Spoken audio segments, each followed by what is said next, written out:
I'm April Davila, and this is First Page Fridays, where we read the first page of somebody's manuscript, whether it's a short story, novel, memoir. I don't know yet. I haven't even read it. And then I do an edit of it right here on the video. And in this way, we hope to learn from things that our fellow writers do well, and then also learn from things that they could stand to improve on. So whether or not this is your page, hopefully we'll all learn a little something. Don't forget to like and subscribe. And if you would like to submit your page, there's a link below the video where you can send in your first page, 250 words. That's about what ends up on the first printed page of a book. And the whole reason for this is that this first page, our first pages have to do so much work. They have to really draw the reader in and make it impossible for them to walk away without buying your book or reading your book wherever they find it. So that's what we're working on today. Let's start by getting me out of the way here. And we'll just begin by reading through the whole thing as a piece, and then we'll jump back up to the top and jump into editing. So, part one, Crash.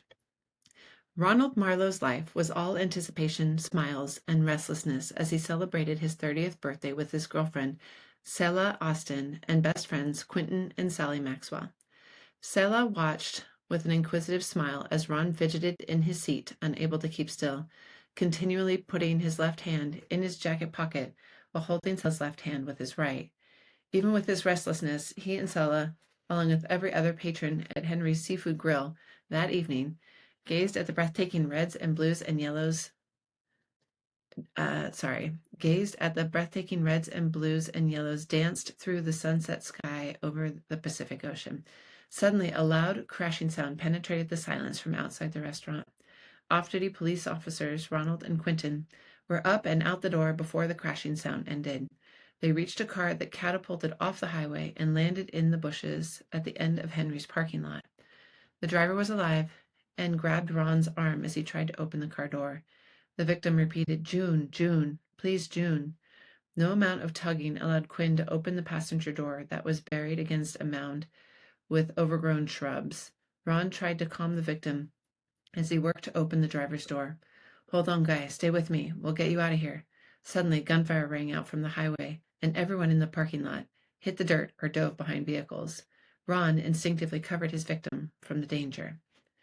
Okay, so one thing I will say is that in your first 250 words, if you have more than two, maybe three characters, you're asking a lot of your readers because you haven't really had a chance to introduce characters in a way that they're going to be kind of understood by the reader on a more instinctive level. So really what the reader has to do is just remember the names, and that becomes a little tricky. So this, as much as this is actually very engaging, because we have some friends celebrating a 30th birthday, and then there's a car crash, and that's a great bit of action to start on.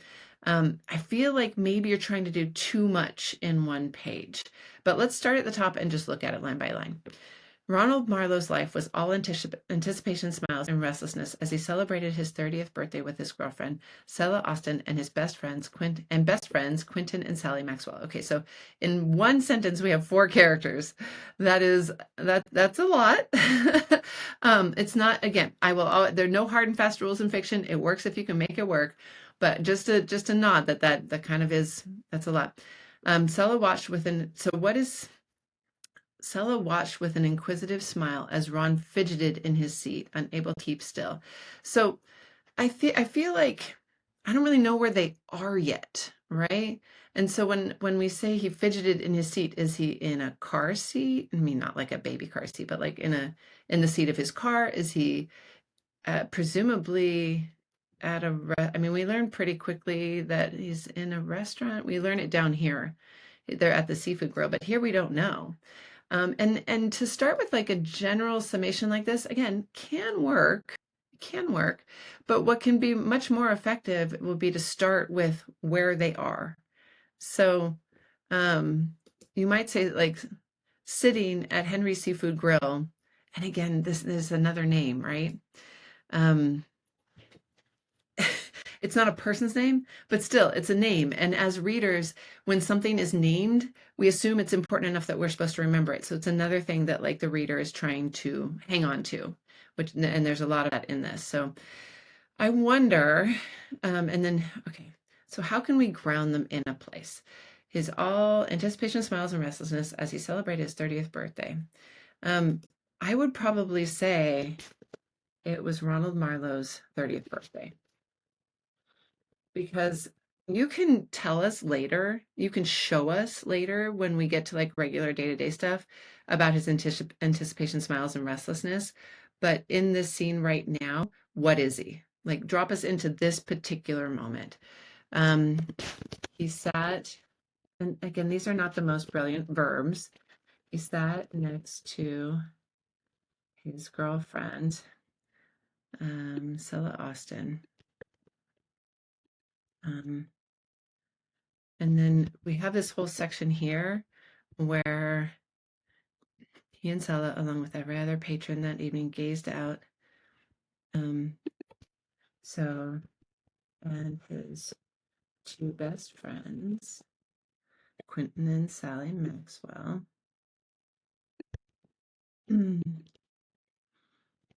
sipping. Now, what kind of drink tells us a lot about these characters? Are they sipping Coronas? Are they sipping margaritas? If so, is it a blended margarita or margarita on the rocks?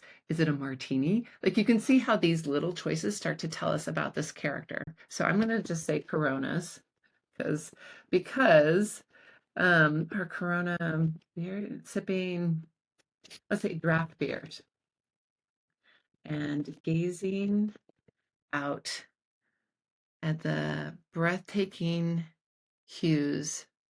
I would just say the breath, because the reds and blues and yellows, again, sure. But if you're going to use the specific colors, maybe choose some that are more specific. So let's take this here, gazing out at the breathtaking, what's another word for, like, this is where it gets hard for me to interpret, because you have an image in your head of what this looks like, but I'm just going to do my best here. So the breathtaking, even let's like pink is even better than just red, like pink, azure, azure, and dandelion yellows. I don't know, like golden light that danced through the sunset sky or the Pacific Ocean. So if it were me, the breathtaking display of pink and azure and golden light, right? Out at the breathtaking display of, I would probably say, shifting colors. Shifting colors that dance through the sunset sky over the Pacific Ocean. So now we have our characters sitting in a specific place doing something. They're sipping beer. It's his 30th birthday, and they're looking out over the sunset. I don't think so let's see. Okay, we've got all this information in there, so we can cut this. Selah watched with an inquisitive smile as Ron fidgeted in his seat, unable to keep still. So this raises the question, is like, they're all looking at the sunset, but Selah's looking at him. I mean, that would be an interesting detail. Continually putting his left hand in his jacket pocket while holding Selah's left hand with his right. This is a lot of geography, like body geography, to have on the first page. What it says to me is that Ron is thinking of proposing, that he's fidgeting, he's kind of nervous, and he keeps putting his left hand in his jacket pocket because there's something in there that he's feeling nervous about. Like, to me, this is hinting at a proposal coming, which you can absolutely keep. But with the, like, he's holding it with the left hand and her hand, and then the fidgeting. So I would probably go with something like Ron quieted the anxiety he was feeling. Or like you could say, like, to avoid fidgeting in his seat. Because, and this is the reason I would make this change is that if she's just watching him fidget, feels a little strange. If she notices him fidget, would she ask, like, hey, what's going on with you? And if she doesn't ask, that also tells us something about her as a character. So you could keep it. So let's keep that. I don't want to rewrite your story. This is your story. Sella noticed with an let's but instead of watched, because watching is like a little odd that she would just be watching a fidget. So she noticed with it Ron's fidgeting with an inquisitive smile. Ron's fidgeting with an inquisitive smile. Um, okay, so then we're getting into like, okay, now we learn that they're looking at the sunset, but we've moved that up. So I think if you cut straight to like maybe Scylla says, and asked, what's going on with you tonight? You seem stressed. Right, this could even be this probably two sentences. And then before he can even answer, you get this. So that this I think gets to the crash a little more quickly. So this does two things. One, it gives you a little bit of room if you wanted to put some more detail in here about his 30th birthday. He sat next to his girlfriend and his two best friends, sipping draft beers and gazing out over the breathtaking display of that is not what I meant to write. Shifting colors that dance through the sunset sky over the. This is why we always reread our work multiple times to catch errors like that. Selah noticed Ron's fidgeting with an inquisitive smile asked, "What's going on with you tonight? You seem stressed." Suddenly, and then you would say, suddenly is always kind of, it's tricky, right? Like to say suddenly is almost like a cheat. The classic example is to be like, suddenly the phone rang. The phone doesn't suddenly, the phone just rings. If you're trying to build up tension around the phone ringing, you have to kind of do that in the prose before the phone rings. So we've got this. Someone Selah has posed this question. He's fidgety, and again we lost the detail of him putting his hand in the pocket. But again, you'll have to decide how important that detail is. If it is an impending proposal, maybe it is. So if that's true, you could do it. You could say Ron put his hand in his left pocket, check for the 100th time that the little box in there hadn't gotten lost. I don't know. I mean, your story. You have to figure out how that works. And then she notices his fidgeting and she asks, "You seem sad." So my suggestion here would be before Ron can answer, a loud crashing sound, I would just say a loud crash penetrated the silence from outside the restaurant. Okay, and then Ronald, okay, so, oh, somehow, okay, when I read this through the first time, off-duty police officers, I, I guess their names didn't really stick with me because I was like, oh, we're introducing new characters. Like, my brain jumped to like, oh, there were two other dudes in the restaurant who happened to be off-duty police officers. So this is it important right now for us to know that they're off-duty police officers? If so, I would say, let's try to get this up here. It was Ronald's, his two best, okay. He sat next to his girlfriend, Selah Austin, and his two best friends, Quentin and Sally. Quentin was Ron's, I don't know, what would like comrade in arms? That seems a little heavy. Quentin and Ron had joined the police force together and been best friends ever since. Sally was his sister. The four of them sipped draft beers and gazed out at the breathtaking display of shifting colors that danced through the sunset sky over the Pacific Ocean.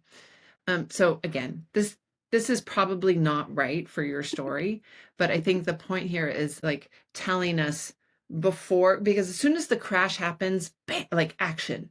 You're often running out. You don't want to like be explaining that like, oh, they're police officers and oh, there's also friends. Like, you want them up and out the door. And so it could be that this isn't important yet. You could get to it later, but I definitely would not put it right here. I would put it either later in the story, or put it up here. Like, Quentin and Ron had joined the police force together and been best friends ever since Sally was a sister, and the four of them sipped draft beers and gazed out at the breathtaking display. Okay. Before Ron could answer, a loud crash penetrated the silence from outside the restaurant. Ronald and Quentin, and I would decide whether you're going to call him Ronald or Ron, and just be consistent. I won't worry too much about it here, but that would be a bit of advice, just because, especially as your readers are getting to know your character. I mean, it could be like once we know Ronald and we hear other people call him Ron, then it can be shortened. But at least in the first page, I would stick with either Ron or Ronald. Before Ron could answer, so I'm just going to go ahead and do that. A loud crash penetrated the silence. Now, I didn't get the, like, if they're sitting at a restaurant, did we get that part in? No, we trimmed that part. I guess, oh, because my suggestion was that like having the name of the place, but they are at a restaurant. Um, so if they're okay, the four of them sat at their favorite restaurant and sipped draft beers, and gazed out over the breathtaking. Okay. So that we know they're in a restaurant. Um, Ronald and Quentin were up and out the door before the crashing sound ended. Is this hyperbolic or literal? Because that's very, very fast responses if that's true. Out the door without a word. They reached a car that catapulted off the highway. So this, okay, you definitely need a hat that had catapulted off the highway and landed in the bushes at the end of the restaurant parking lot. I'm just going to say restaurant because getting that name Henry in there is just another thing you have to explain. Restaurant parking lot. Oops, no, stop that. I'm trying to indent. There we go. Okay. So let's see here. They reached a car that and instead of car, could you tell us, is it a Porsche? Is it a Honda? Is it a golf cart? A detail like that makes a difference in how the reader is picturing the scene. Catapulted off the highway. I'm going to make it Porsche. No, make it BMW. Reached a BMW that had catapulted off the highway and landed in the bushes at the end of the restaurant parking lot. And here you say that it was buried against a mountain. Maybe I can stay there. Okay, the driver was alive and grabbed.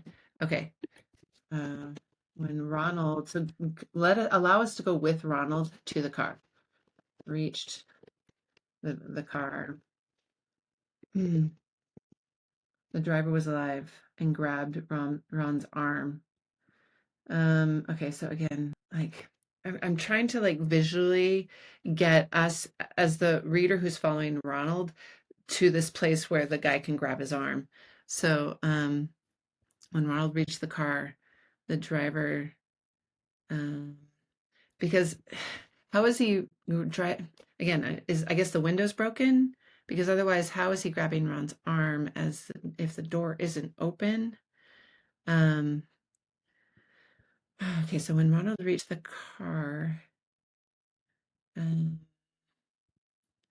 amount of tugging allowed Quinn to open the passenger door. Okay, so he reached the driver's, when Ronald reached the driver's side door of the car.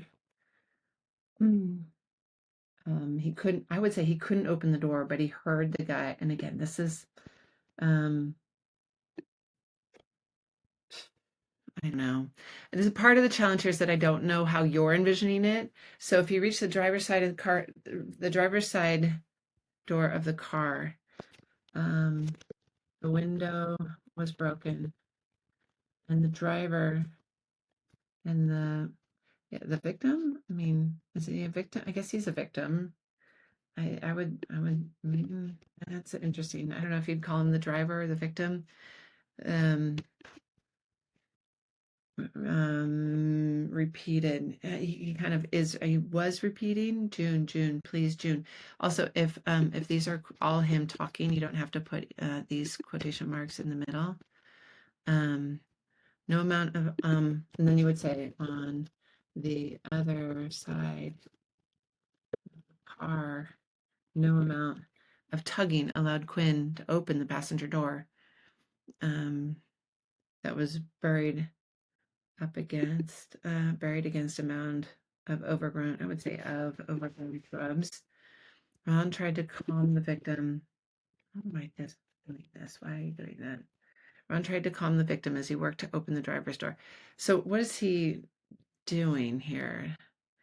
I guess he's trying to get the guy out, right? Okay, so he's trying to get the door open. Hold on, guy, stay with me. We'll get you out of there. Suddenly, gunfire rang out from the highway, and everyone in the parking lot hit the dirt or dove behind the vehicles. Ron instinctively covered his victim from the danger. Now, it's not, when did it become his victim? That's curious.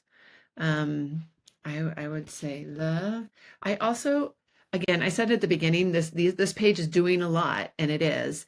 And I think you could even slow this down a little bit. I mean, you get this car accident, like bam, right off the top. That's great. And then as you go in, so that for me as a reader, that's sucking me in. I'm going to keep reading. And I think at this point you could see like, okay, he reached the driver's side car. You could talk about like the crowd of people from the restaurant coming out. Are we hearing sirens? Are we seeing the ocean? Because we were right on the side of the ocean. Is it starting to get dark? I think you could do a little more, especially once you hit the like bam of the crash. I think you could do a little bit more specificity in the unfolding of what happens. But generally speaking, with a little bit of clarity up top here, I think this gets right to the action really quick. I mean, this is clearly like a thriller or murder mystery, like something very exciting is happening. And the fact that they are police officers, like you just know they're gonna get sucked into it. They're gonna be tied into. You also have this hint of like that proposal that's coming. As a first page, this is super effective in terms of introducing our main characters, posing the questions that are going to be answered throughout the story, and really drawing the reader in. So thumbs up on this one, and just consider slowing down a little bit once you get to that car accident. And that's it for this one. If you'd like to send in your first page, check out the link below the video here in the description and send it in, and maybe next time I'll do yours. Cheers, everyone.